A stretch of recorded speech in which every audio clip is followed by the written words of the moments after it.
Hello, let me show you the best camera setup on a Samsung S25 to get the best photos and videos. So first of all, I will definitely start from the photo mode and just simply click right here and start by opening settings.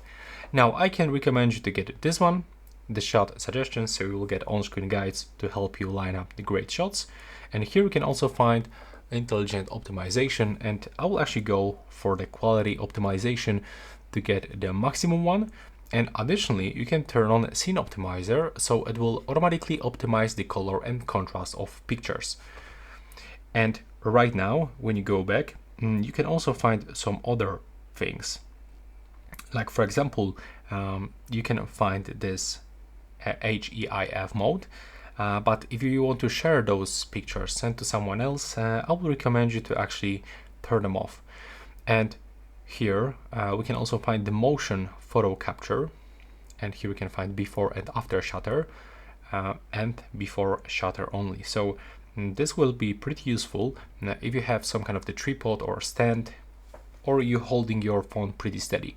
But if you are not, just be sure that you stay with the before shutter only. And additionally, you want to also change the photo format. So if you want to adjust those photos after you take them, it will be definitely useful to take them in the RAW format. But if you want to just take them and send, share, then stay with this one. Now, just go back here.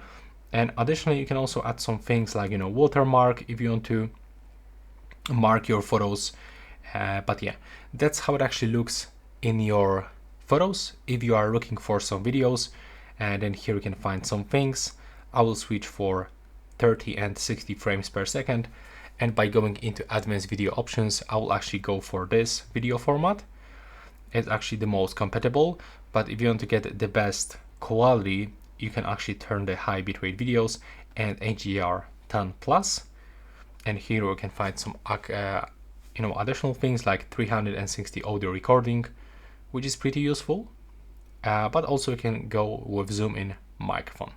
So we will match the mic zoom to the camera zoom while recording in video mode. And additionally, you can also try this one to tracking automatic focus. So we can keep the rear camera focus on the selected subject if they moved. And also, which will be pretty useful in my opinion, the grid lines. There we go. Now you can just go back from this and you get the grid lines. And now by going to some other settings, if you want to take pictures with a lot of details, I will actually switch from 12 to 50 megapixel mode. But remember that it will be only with the wide angle. So once you actually turn it off, you can use ultra wide angle and the telephoto lens, but with the 50 megapixel, you can only use wide lens. And when you are taking videos, then it will be pretty useful if you change some quality, so we can even record videos in 8K 30 frames per second, or for example 4K in 60 frames per second. You can also enable ultra steady mode by clicking here, but then it will only allow you to record in 2.5K in 60 frames per second, or for example Full HD 60 frames per second, so it depends of your preferences. And when you click right here on the photo mode, you can also find some additional things, like you can manually change exposure, or for example, you can add some filters. So you can change the look of your photo. And yeah, that's basically it. This is in my opinion the best setup for photos and videos.